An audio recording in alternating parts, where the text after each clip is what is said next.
Picture a silent force living behind your thoughts, stronger than any muscle you'll ever build. Never resting, never questioning, only executing every command you give it, whether you mean to or not. When you whisper to yourself, "I can't do this," it hears an instruction manual. When you declare, "I am unstoppable," it becomes the architect of that reality. This invisible intelligence is your unconscious mind, and right now, most people are giving it the worst possible instructions without even knowing it. Today, you're going to learn the exact operating system this force runs on, the rules it follows without exception, so you can finally take back control of the machine that's been building your life in the background. Let's start with something most people never realize. Your unconscious doesn't understand sarcasm, irony, or exaggeration.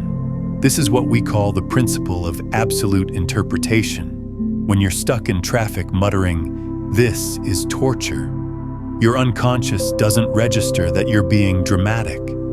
It registers a genuine threat to your survival. It begins flooding your nervous system with stress hormones, because from its perspective, you've just announced you're being tortured. Every phrase you casually throw around, every passing thought you let drift through your awareness, your unconscious receives as literal programming code. There's no filter for "just kidding" in this system. It accepts all input as fact, as mission directive. This is exactly why your self-talk creates your self-experience. Say, "I never remember names" enough times, and your unconscious will make absolutely certain you don't remember names. Not because it's punishing you, but because it's following your instructions with perfect loyalty. Think about this for a moment. Your unconscious is essentially running a confirmation program 24 hours a day. Whatever you tell it becomes the filter through which it processes all incoming information.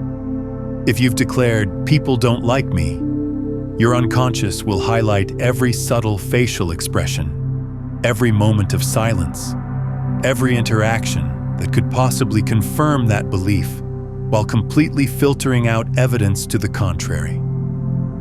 Someone could be genuinely smiling at you with warmth, but your unconscious has been programmed to interpret that smile as fake or conditional. If this is resonating with you, take a moment to like this video and subscribe to the channel so you stay connected to this frequency of conscious transformation. This principle extends into every area of your existence. Your relationship with money, with love, with your own body, all of it is being shaped by the literal interpretation of whatever you're consistently telling yourself. The person who says, "I'm broke," is programming poverty. The person who says, "Nobody understands me," is programming isolation. The person who says, "My body always lets me down," is programming physical breakdown. And here's what makes this so insidious. These aren't dramatic declarations you make once. They're the casual comments you repeat dozens of times a day without even noticing. They become the background noise of your internal dialogue, and that background noise is the loudest signal your unconscious receives. You need to recognize that you're essentially the ruler of an empire, and your unconscious is the most obedient advisor imaginable, waiting for your declarations to become law. When a king speaks, the kingdom moves. When you speak to your unconscious with clarity and authority, your entire internal world reorganizes to manifest that command. But most people are ruling their kingdoms while drunk, issuing contradictory orders, speaking in riddles, and then wondering why chaos reigns. The first step toward mastery is treating your words, even your private thoughts, as sacred decrees. Every statement you make to yourself is either building your desired reality or dismantling it. There is no neutral territory here. Now here's where it gets really interesting. Let's talk about the principle of eternal now. Your unconscious exists in a permanent state of present moment. It has no concept of past or future, only this exact instant of experience. Yesterday doesn't exist in its language. Tomorrow is meaningless in its framework. Everything is always happening right now. This creates a fascinating problem when you try to change your reality by saying something like, "One day I'll be confident." Your unconscious takes that phrase, notices the future tense, and files it under things that exist in some abstract later that never arrives. It's like telling a GPS to navigate to eventually. The system can't compute that. To activate real change, you must speak in present declaration. I am confident, even when your body doesn't feel it yet. I am abundant, even when your bank account argues otherwise.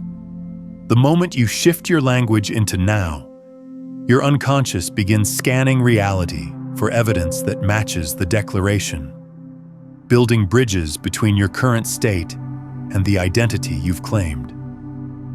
Think of it less like lying to yourself and more like updating the operating system to match the version of reality you're choosing to inhabit. But here's where people get stuck. They speak in the present tense once or twice. Nothing immediately shifts, and they abandon the practice, claiming it doesn't work. What they don't understand is that the unconscious needs consistent present moment data to override years of past tense and future tense programming. You're essentially teaching it a new language. When you first learn a foreign language, you don't give up after one lesson because you're not fluent. You keep practicing until the new language becomes natural. Same principle applies here.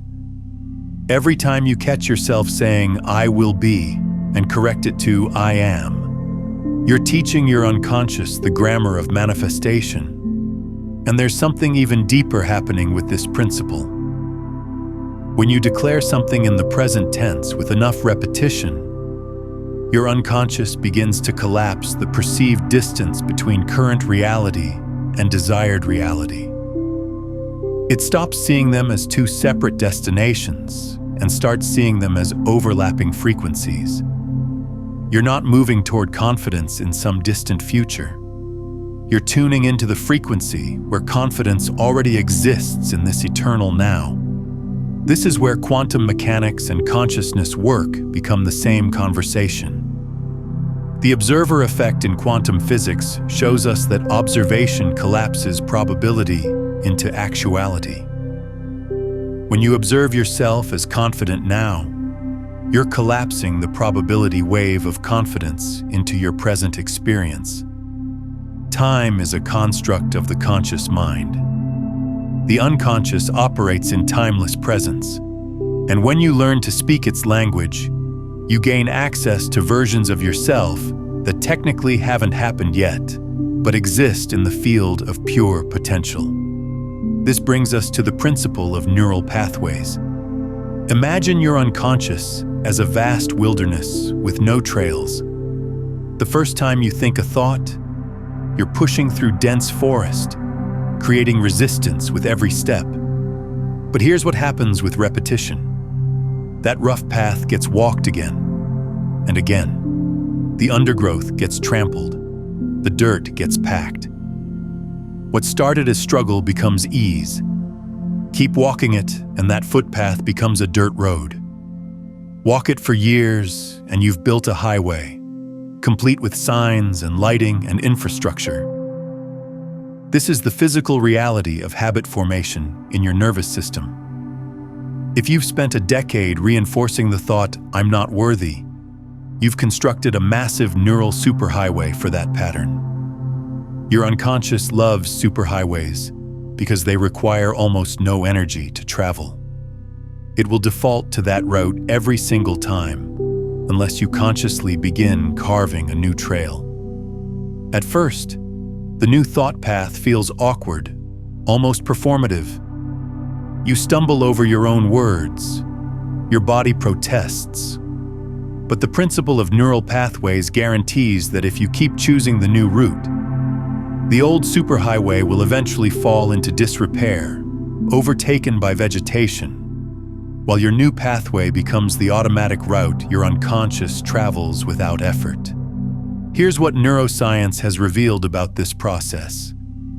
Every time you repeat a thought or behavior, you're strengthening the synaptic connections associated with that pattern. The neurons that fire together wire together. This isn't metaphor. This is measurable biological change. Your brain is literally reshaping itself based on your most frequent mental patterns.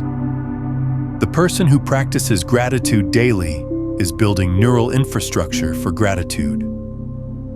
The person who rehearses worst-case scenarios is building neural infrastructure for anxiety. You are not stuck with the brain you have.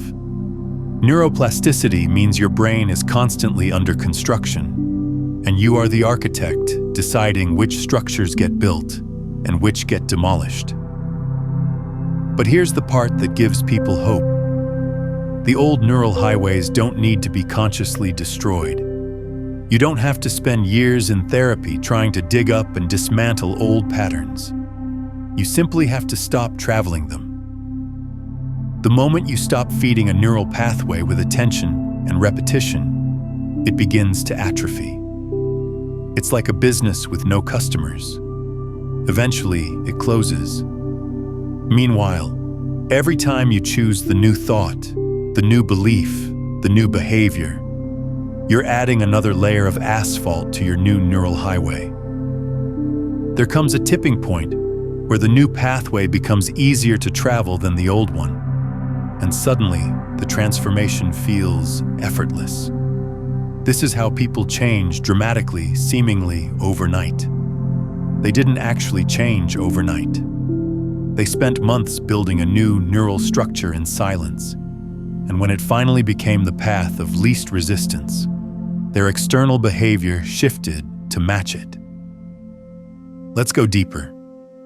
Here's something most people miss entirely. The principle of symbolic language. Your unconscious doesn't process information through words the way your conscious mind does. It thinks in imagery, in sensation, in symbol. If I tell you, don't imagine a purple giraffe, what immediately floods your awareness? The purple giraffe. Why? Because your unconscious had to generate the image before it could even parse the instruction not to think about it. This reveals why negative goals fail so spectacularly. When you say, I want to stop feeling anxious, your unconscious constructs vivid internal imagery of you feeling anxious, and then assumes that's the target state you're requesting. It sees the picture and thinks, yes, more of this. Instead, you must provide it with a positive image template. See yourself calm. Visualize yourself moving through your day with ease. Show your unconscious the blueprint of what you're building toward, not what you're fleeing from. It's the difference between handing an architect detailed plans for your dream home versus just screaming, "Don't build a broken structure," and expecting them to know what you want. The power of symbolic language goes even deeper than most people realize. Your unconscious speaks in metaphor and archetype. When you visualize yourself as a mountain, unmoved by storms, your unconscious translates that into emotional resilience and stability. When you see yourself as a flame, burning away what no longer serves, your unconscious activates transformation and release. Ancient cultures understood this intuitively.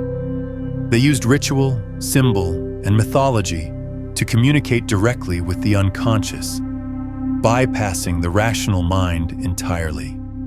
Modern society has forgotten this language. We try to change ourselves through logical argument and rational analysis, wondering why it doesn't stick. But logic is the language of the conscious mind. Symbol is the language of the unconscious. When you want to program deep change, you need to speak in images that carry emotional resonance and archetypal power. This is why visualization practices work when done correctly. You're not just daydreaming. You're communicating instructions in the native language of your unconscious. And here's a practice that amplifies this principle. Create a symbol that represents the version of yourself you're becoming. It could be an animal, a geometric shape, a color, an element. Hold that symbol in your awareness regularly. Your unconscious will begin associating all the qualities of that symbol with your identity. This is why personal logos, family crests, and tribal symbols have been used throughout history. They're not just decoration. They're consciousness technology, programming identity through symbolic language. But here's the element that makes everything else work: the principle of emotional charge. Emotion is the currency that makes unconscious programming stick. A thought without feeling attached is like a car without fuel. You can sit in it, admire it, talk about it all day, but you're going nowhere. This is why affirmations spoken with zero conviction create zero results. When you robotically repeat, "I am wealthy," while your entire energetic system radiates desperation and lack, your unconscious registers the desperation frequency far more clearly than the words. It reads the vibration beneath the language. Your heart's electromagnetic field is speaking louder than your voice. To truly reprogram your unconscious, you have to generate the feeling signature of the desired outcome before the outcome manifests in physical form. Feel the relief of the win before you've won. Experience the warmth of connection before the person appears. Embody the peace of success before the external markers arrive. When you marry a clear internal image with authentic emotional resonance, you're essentially sending a quantum signal that reorganizes the probability field of your experience. This is where science and mysticism become the same conversation. Let me explain why emotion is so powerful. Your unconscious is designed to move you toward pleasure and away from pain. Every behavior you have, every pattern you run, is ultimately driven by an emotion you're trying to feel or avoid feeling. The person who overeats isn't hungry for food. They're hungry for comfort, for numbness, for the temporary emotional shift that eating provides. The person who procrastinates isn't lazy. They're avoiding the discomfort of potential failure or judgment. Your unconscious is always optimizing for emotional states, even when those states are ultimately self-destructive. Now, what we're exploring today are the foundational principles, the essential operating system of your unconscious mind. But here's what I want you to understand. Each of these principles is actually a frequency you can learn to consciously transmit once you understand the complete architecture of how consciousness creates reality.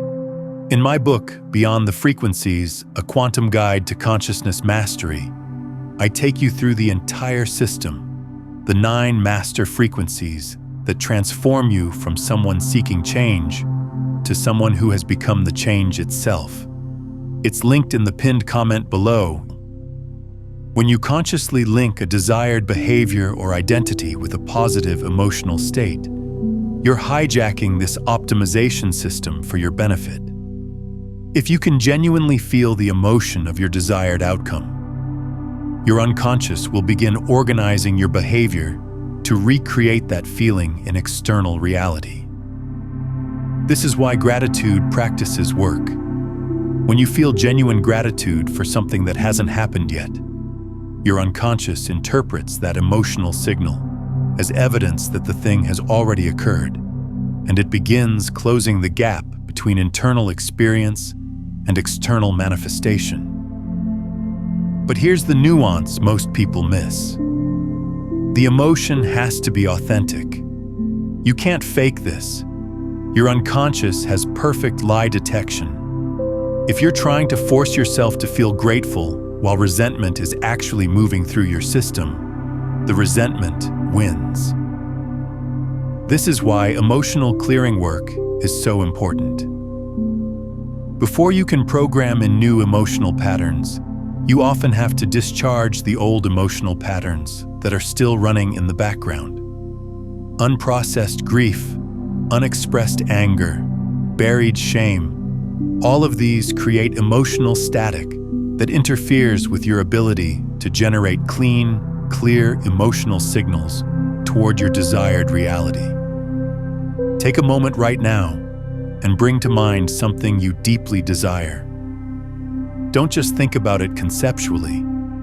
Actually allow yourself to feel what it would feel like to be living that reality right now.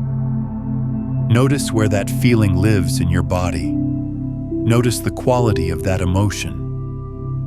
That felt sense is the instruction manual your unconscious understands far better than any words you could speak. The more frequently you can access that authentic emotional state, the more rapidly your external reality will shift to match it. This is not wishful thinking. This is consciousness engineering. Now let's address something uncomfortable. The principle of survival priority. Your unconscious has one overriding directive that trumps everything else. Keep this organism alive. Not happy, not fulfilled, not thriving, just alive. And here's the trap. To your unconscious, survival is defined as whatever we've already done that hasn't killed us. Even if your current existence feels numb, empty, suffocating, your unconscious prefers it because you're still breathing. It knows this pattern. It trusts this pattern. When you attempt something genuinely new, something that requires you to step outside known territory, like launching a project or opening your heart after betrayal, your unconscious interprets this as life-threatening danger. It activates your threat response. Your palms sweat. Your stomach clenches. Your thoughts spiral into worst-case scenarios. All of this is your unconscious screaming, "Abort mission, return to familiar territory, unfamiliar equals death." You have to understand, this isn't resistance, it's protection. And you overcome it not through force, but through gradual evidence. You show your unconscious that new doesn't equal death. You take small steps into the unknown. You return alive. You do it again. Slowly, you're retraining the survival mechanism to recognize that expansion is safe, that growth doesn't mean annihilation, that the dark room you've been avoiding isn't actually full of monsters. This principle explains why so many people self-sabotage right when they're about to break through to a new level. Your unconscious detects that you're leaving familiar territory and pulls the emergency brake. The relationship finally gets serious and you pick a fight. The business starts gaining traction and you suddenly lose motivation. The weight starts coming off and you binge. These aren't character flaws.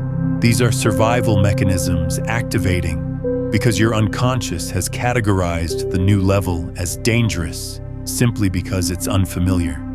Here's how you work with this instead of against it.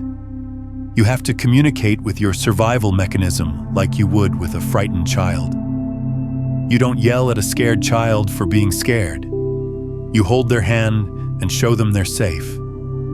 Same with your unconscious. When fear arises as you approach new territory, pause. Acknowledge the fear. Thank it for trying to keep you safe, and then gently, with compassion, provide evidence that this new territory is actually safe. I know this feels scary, but look, I'm taking one small step, and I'm still okay. The danger you're predicting isn't actually here. This is why micro-commitments work so well for behavior change. Your unconscious can't sound the alarm bells over something tiny. You're not committing to write a novel. You're committing to write one sentence. You're not committing to transform your body. You're committing to one push-up. These micro-actions fly under the radar of your survival mechanism while still building new neural pathways. Over time, the new territory becomes familiar territory, and your unconscious reclassifies it as safe. This is how you expand your comfort zone without triggering collapse. And here's something that will shift your entire relationship with fear. Fear isn't the enemy. Fear is information. When fear arises, your unconscious is saying, "This matters, pay attention, proceed with awareness." The goal isn't to eliminate fear. The goal is to feel the fear and recognize it as activation energy rather than a stop sign. Every single person who has done anything meaningful in this world felt fear while doing it. The difference is, they understood fear as part of the process rather than evidence that they should quit. Your unconscious will always generate fear at the edges of your growth. That's its job. Your job is to interpret that fear correctly and move forward anyway. Here's a rule most people never consider: the principle of total recording. Your unconscious is documenting everything.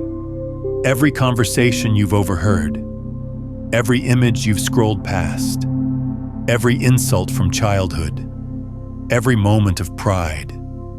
It's all archived in a library so vast you'll never consciously access most of it. But here's what happens. A scent triggers a memory from 15 years ago. A phrase someone says activates an emotional response you thought you'd processed. This is your unconscious playing back its recordings, matching current stimuli with past data. What this means is you must become radically selective about what you allow into your system. If you consume fear-based media for hours daily, you're stacking your internal library with "the world is hostile" recordings. If you surround yourself with people who constantly reinforce limitation, you're cataloging "life is struggle" narratives. You are the curator of this collection. Deliberately choose to input beauty, wisdom, inspiration, truth. Stock your shelves with empowering stories and elevated frequencies so that when your unconscious starts playing its records, they're songs that make you want to rise rather than songs that pull you into collapse. This isn't toxic positivity, it's strategic consciousness design. Think about your unconscious library like an algorithm. Social media algorithms show you more of what you've already engaged with. Your unconscious does the same thing. It's constantly scanning your environment for patterns that match what's already in the library. If your library is full of trauma and fear, your unconscious will highlight every experience that confirms trauma and fear while filtering out evidence of safety and possibility. This is called confirmation bias. But it's not a bug in your psychology. It's a feature of how your unconscious efficiently processes the overwhelming amount of information coming at you every second. The way you change what your unconscious highlights is by changing what's in the library. Start deliberately consuming content that expands your sense of what's possible. Read biographies of people who transformed their lives. Listen to music that elevates your state. Watch films that remind you of human capacity and beauty. Surround yourself with people who speak possibility instead of limitation. Every piece of input is either strengthening the old library collection or building a new one. There is no neutral content. Everything you allow in is programming. And here's a practice that directly upgrades your library. At the end of each day, before you go to sleep, review your day not for what went wrong, but for what went right. Find 3 things, even tiny things, that were beautiful, meaningful, or aligned with who you're becoming. Your unconscious is taking notes. It's recording, "Oh, we're noticing these kinds of things now."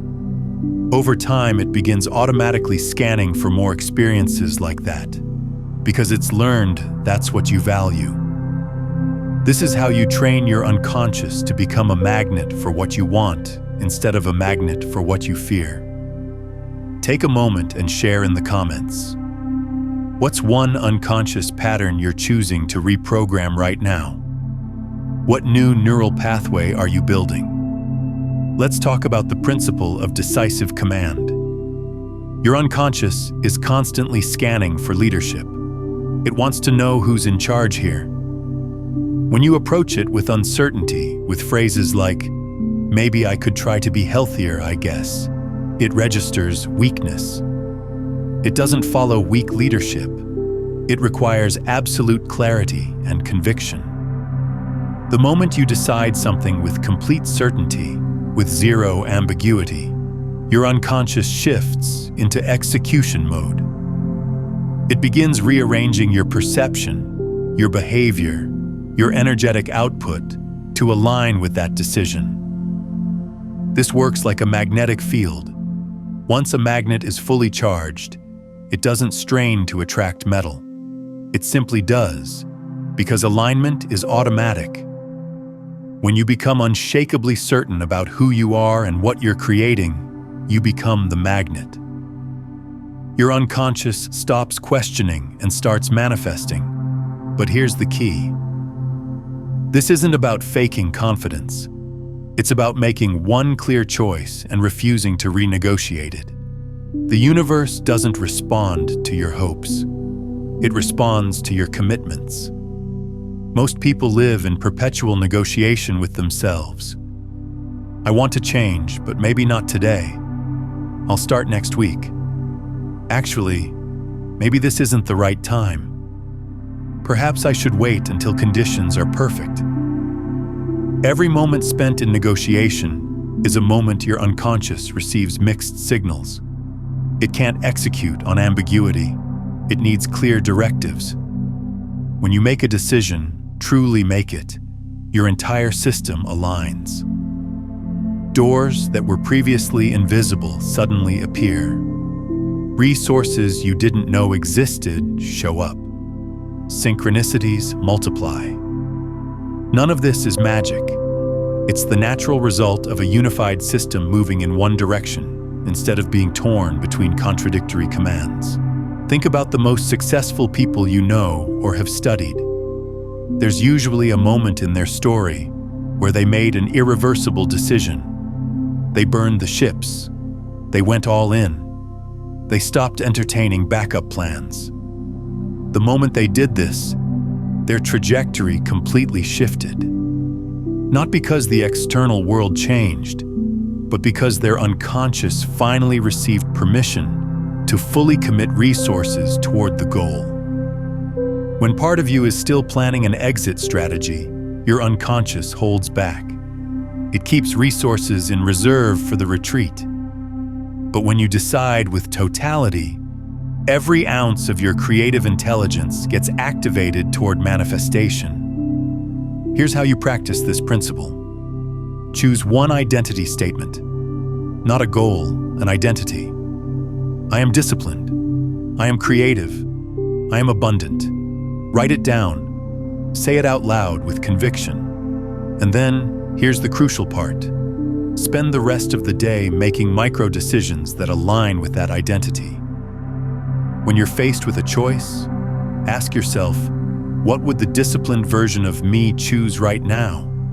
And then choose that.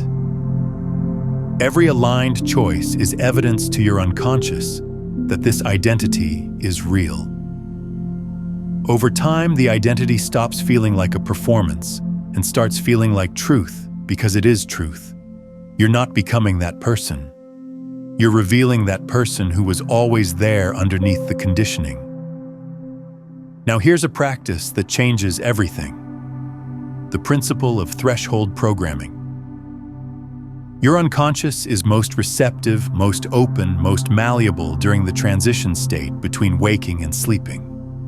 In those final 5 minutes before you drift off, the boundary between your conscious and unconscious mind becomes permeable. Whatever you're focusing on in that window is what your unconscious will work on for the next 8 hours while your conscious mind is offline. Most people spend this sacred time worrying about tomorrow's tasks or replaying today's failures. Their unconscious spends the entire night reinforcing worry and failure patterns, deepening those neural pathways while they sleep. But when you intentionally use those 5 minutes to visualize your desired reality, to feel gratitude for what's coming, to embody the identity you're stepping into, your unconscious goes to work building the architecture for that reality throughout the night. It's processing, connecting, problem-solving in the background. The moment before sleep is the most powerful programming window you have access to. It's a direct portal. Use it like the magic it is. Here's why this threshold state is so powerful. During the day, your conscious mind acts as a gatekeeper, filtering information, questioning everything, maintaining your current sense of reality. But as you drift towards sleep, that gatekeeper relaxes. The critical faculty that normally says, "That's not realistic," or "That's not who I am," goes offline. In that state, suggestions bypass all resistance and go straight into your unconscious programming. This is why hypnosis works during theta brainwave states. You're essentially in a self-hypnosis window every single night, and most people are using it to hypnotize themselves into limitation and fear. The morning works similarly. The first few minutes after you wake, before you check your phone, before you engage with external reality, you're still in a threshold state. Your unconscious is still accessible. What you focus on in those first moments sets the energetic template for your entire day. If you immediately dive into email and social media, you're allowing external chaos to program your state. If you spend those first few minutes in gratitude and visualization, in connection with your desired reality, you're pre-programming your day for alignment. This is why morning and evening rituals are so powerful. They're not just nice habits. They're strategic consciousness programming at the most receptive moments of your circadian rhythm. 5 minutes in the morning, 5 minutes at night. That's 10 minutes a day of direct unconscious programming. Over the course of a year, that's 60 hours of pure reprogramming. That's enough to completely transform your neural architecture, your belief systems, your automatic responses, your entire reality. The people who master their lives aren't doing 100 different things. They're doing a few critical things consistently at the times when those things matter most. Finally, we arrive at the principle of momentum and time. Your unconscious is like a massive ship in the middle of the ocean. When you turn the wheel, the ship doesn't pivot instantly. Its sheer mass requires time to change direction. This is where most people abandon their transformation. They turn the wheel toward a new reality, don't see immediate results, panic, and turn the wheel back to the old direction. Then they complain that change is impossible. But if you hold the wheel steady, if you maintain the new direction with unwavering consistency, the ship must eventually turn. It's physics. It's law. Your external reality is always lagging behind your internal shift. The delay isn't proof that it's not working. The delay is the natural gap between cause and effect. It might take days. It might take months. But if you hold the vision, speak the language, feel the frequency, and refuse to waver, your external world will inevitably reorganize itself to match the internal template you've committed to. Reality has no choice but to catch up to consciousness when consciousness remains steady. This principle is where most people lose faith. They expect instant results because we live in a culture of immediate gratification. But consciousness transformation operates on a different timeline than ordering something online. You're not just changing thoughts. You're rewiring neural networks. You're shifting energetic frequencies. You're collapsing old timelines and anchoring new ones.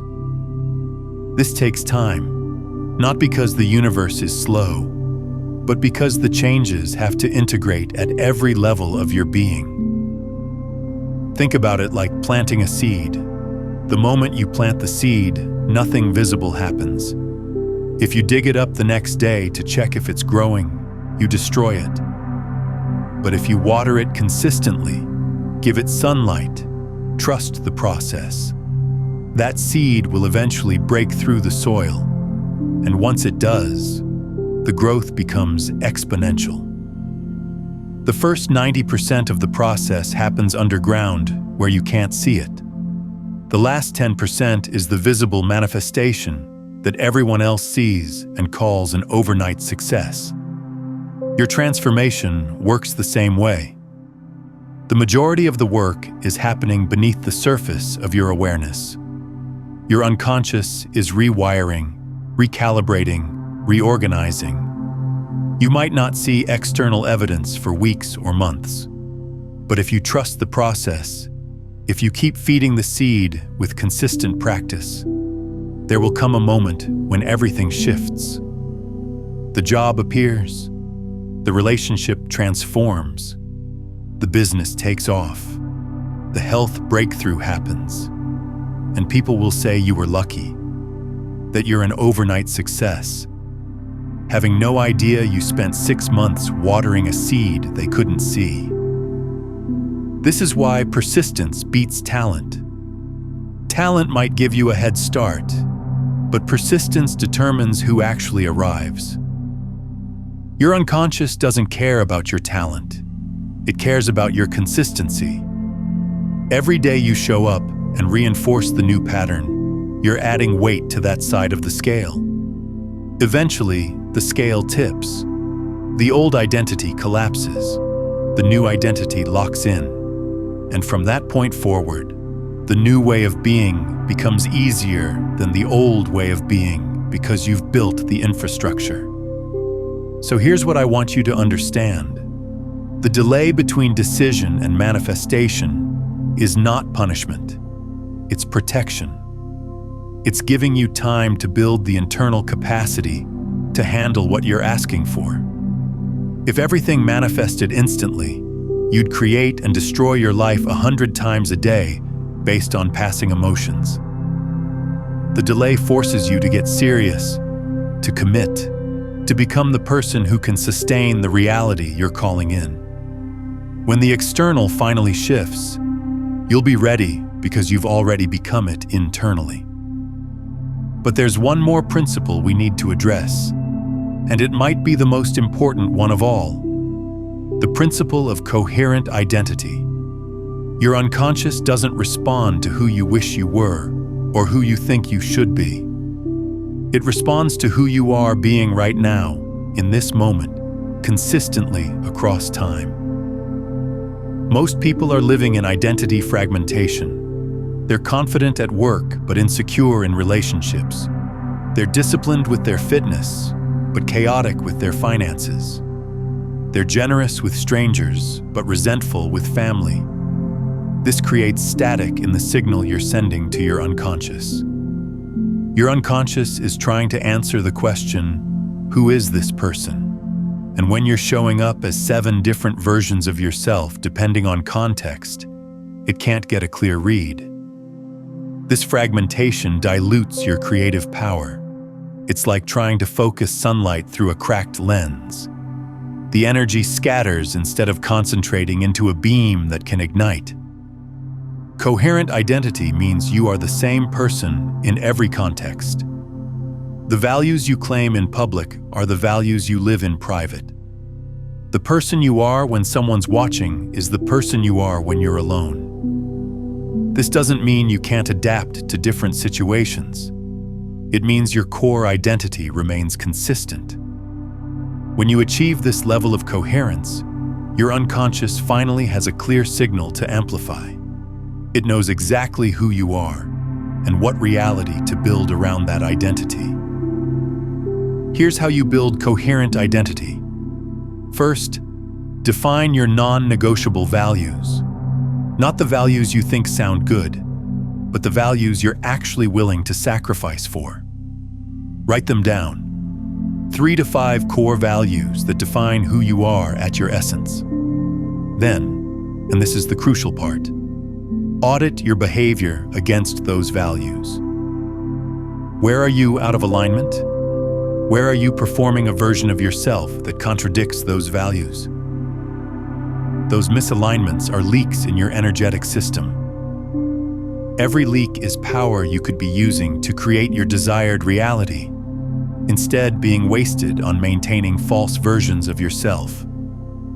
The work of integration is closing those leaks, one by one, bringing every area of your life into alignment with your core identity. When you do this, something extraordinary happens. The exhaustion of pretending disappears. The anxiety of being found out dissolves. You become a unified field of consciousness, and that unified field has exponentially more creative power than a fragmented one. People feel this coherence.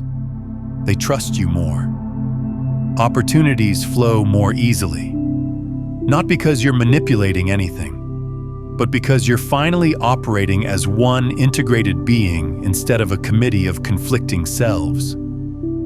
And here's something that will accelerate every principle we've discussed: the principle of embodied practice.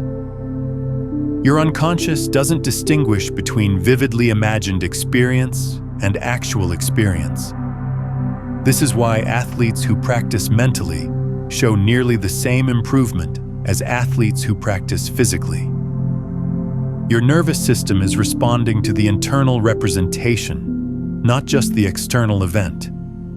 This means you can literally reprogram your unconscious through deliberate imagination paired with physical sensation.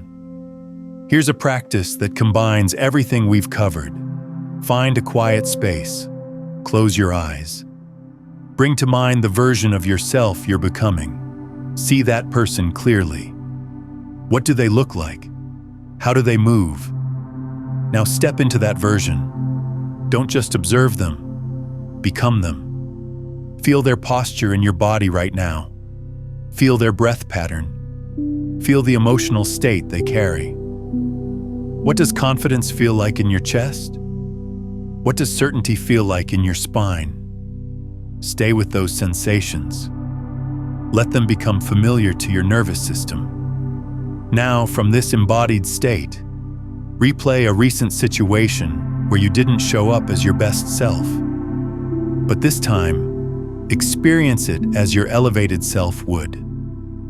Feel yourself responding with patience instead of reactivity. Feel yourself speaking with clarity instead of confusion. Feel yourself choosing courage instead of comfort. Your unconscious is recording this. It's creating new neural pathways associated with this elevated response pattern. The more you practice this embodied rehearsal, the more automatic these responses become in actual situations. This is not visualization. This is embodiment. Visualization is watching yourself on a screen. Embodiment is being yourself in the experience. When you combine vivid sensory detail with authentic emotion and physical sensation, you're essentially installing new programming at the deepest level of your unconscious. Professional performers use this technique constantly. They don't just think about the performance. They embody it repeatedly in practice until the elevated state becomes their baseline state. You can do this with any situation you're preparing for.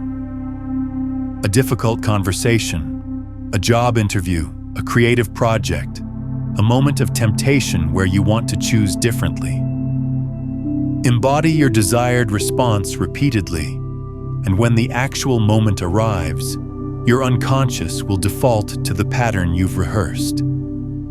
This is how you become the person you want to be before the circumstances require it. You don't rise to the occasion. You default to the level of your training.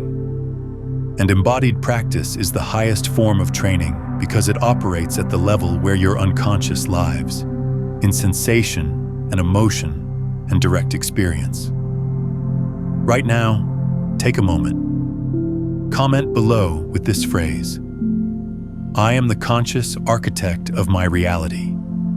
Don't just type it casually. Feel the weight of that statement. Feel what it means to claim that level of authority over your own consciousness. This isn't just engagement.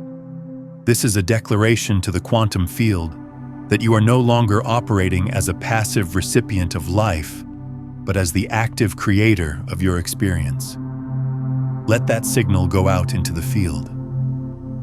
And if what you're hearing is resonating at a frequency that feels like truth, then I invite you to subscribe. Not just to this channel, but to this movement of conscious creators who understand that reality is not fixed, but fluid, shaped by the quality of our awareness and the clarity of our programming. Subscribe to stay in this frequency where science and spirituality are the same language, where your unconscious is understood as the most powerful ally you have, where transformation isn't something you hope for, but something you systematically engineer. There's one more layer we need to explore before we integrate all of this: the principle of relational programming. Your unconscious doesn't exist in isolation. It's constantly interacting with the unconscious minds of everyone around you. This is what creates collective reality, shared belief systems, cultural conditioning. When you were born, you didn't just inherit your parents' genetics. You inherited their unconscious programming about money, love, safety, worth, possibility. You absorbed the emotional frequency of your environment before you had language to question it. This means that part of your current unconscious programming isn't even yours. It's ancestral. It's cultural. It's absorbed from the collective field you were born into. This is why certain limiting beliefs feel so deeply true, even when logically you know they're false. They're not just your beliefs. They're inherited beliefs that have been running in your family system for generations. The poverty consciousness that says people like us don't get wealthy. The relationship patterns that say love always ends in pain. The health beliefs that say everyone in our family gets sick. These aren't truths, they're programs. And programs can be rewritten. But here's what makes this challenging. When you start to reprogram your unconscious and step into a new identity, you're not just changing yourself. You're disrupting the entire relational field around you. Your family system, your social circle, your cultural context, all of it is organized around you being a certain way. When you change, the system has to reorganize. This is why transformation often triggers relationship ruptures. Not because the people around you are bad, but because your evolution is threatening to the system that relied on your old identity to maintain its equilibrium. Your unconscious feels this pressure. It registers that changing might cost you belonging, might isolate you from your tribe.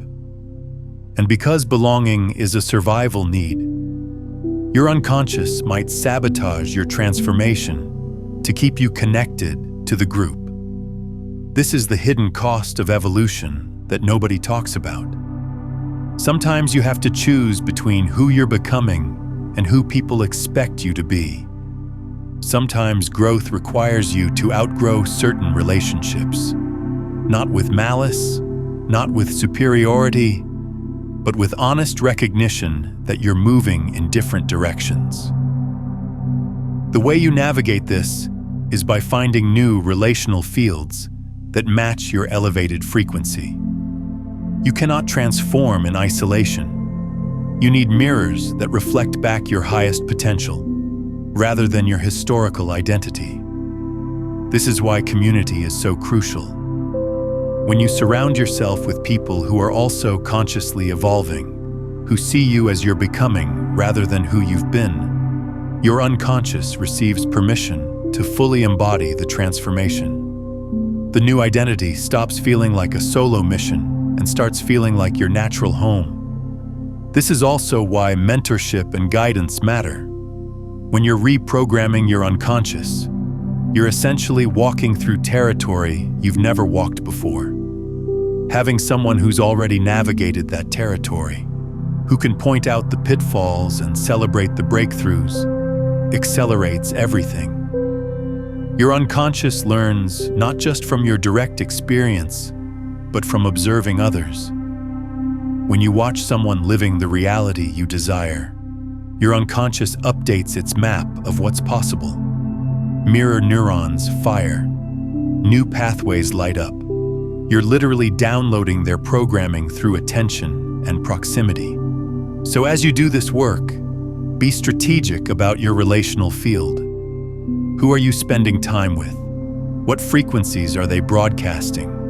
Are they reinforcing the old identity or calling forth the new one? Your unconscious is always absorbing information from your environment. Make sure the environment is feeding it the right data. Now, understanding these unconscious principles is the foundation. But what happens when you take this even further? When you stop being someone who's learning to work with consciousness and become the consciousness itself? There's a level beyond programming your unconscious, where you dissolve into the field and operate as pure awareness. That's exactly what we explore in the final level of awakening, becoming the field, where you'll discover how to transcend the observer-observed duality and exist as the quantum field that's generating all experience. And there's one final element that ties everything together: the principle of play and experimentation. Your unconscious learns fastest when pressure is removed and curiosity is engaged. Children master complex skills rapidly because they approach everything as play. No shame in failure, no anxiety about performance, just pure exploration and adjustment. Somewhere in adulthood, we lose this. We make transformation heavy, serious, grinding. We attach so much meaning to every attempt that failure becomes terrifying, which triggers the survival mechanism we talked about earlier. What if you approached reprogramming your unconscious as an experiment? Not a life or death mission, but a fascinating game of discovering what's possible when you feed your system different inputs. What happens when I speak to myself with kindness for a week? Let's find out. What happens when I embody confidence even though I don't feel it? Let's experiment. What happens when I visualize my desired reality before sleep for 30 days? Let's see. This removes the pressure that creates resistance. Your unconscious relaxes. It becomes willing to try new patterns because the stakes don't feel so high. This playful approach also builds what researchers call psychological flexibility. The ability to adapt, to try different strategies, to not be rigidly attached to one way of being. Psychological flexibility is one of the strongest predictors of mental health and life satisfaction. It's the opposite of the rigid defensive patterns that keep people stuck. When you're flexible, when you're experimenting, you're essentially telling your unconscious, we're safe enough to explore. We're not in survival mode. We can play with different versions of reality. So yes, take this work seriously in terms of consistency and commitment, but hold it lightly in terms of attachment and pressure. You're not forcing change. You're inviting evolution. You're not battling your unconscious. You're dancing with it. Every principle we've covered today is an invitation to that dance. To step into partnership with the most powerful creative force you have access to and learn its language, Respect its rhythms and guide it toward the reality you're here to experience. If this understanding is shifting something inside you, consider sharing this video with someone who's ready to wake up to their own creative power. When you share quantum consciousness principles, you're not just helping them. You're reinforcing your own mastery of these concepts, creating an energetic ripple that accelerates both your transformations. The act of giving this knowledge creates a feedback loop that deepens your embodiment of it. You are not a passenger in your own life. You are the architect. You are the programmer. You are the voice that your unconscious has been waiting to hear speak with clarity and authority. Every moment you've spent reinforcing limitation, you can now redirect toward expansion. Every neural pathway you've built around fear, you can now reprogram around courage. Your unconscious isn't your enemy. It's the most powerful ally you'll ever have. And it's been sitting in the dark, waiting for you to finally understand how it works. Stop feeding it doubt disguised as realism. Stop commanding it with language that contradicts your desires. Speak in the now. Show it the image. Generate the feeling. Make the decision with certainty. Use the threshold states. Trust the momentum. And then watch as the invisible force that's been running your life in the background steps into the light and begins building a reality that matches the truth of who you actually are. Before we close, I want you to drop one word in the comments. One word that captures the energy, the intention, the transformation you're choosing to embody from this moment forward. Not a word that describes where you've been, but a word that declares where you're going. This is your energetic signature to the quantum field. This is you planting your flag in the territory of your new identity. Let that word be your anchor. And remember, the more of us who embody this truth, the more the collective field shifts. You're not just changing your own reality. You're contributing to a collective awakening, where more humans remember they are not victims of circumstance, but creators of experience. Subscribe to stay coherent with this frequency. Subscribe to stay connected to this conversation. Subscribe because the more aligned we become individually, the more we shift the collective consciousness toward possibility. The rules are simple. The power is yours. Your unconscious is waiting. The only question left is whether you'll finally give it the instructions it's been designed to follow. Speak with authority. Feel with conviction. Decide with certainty. And watch as the world reorganizes itself around the truth you're finally brave enough to claim.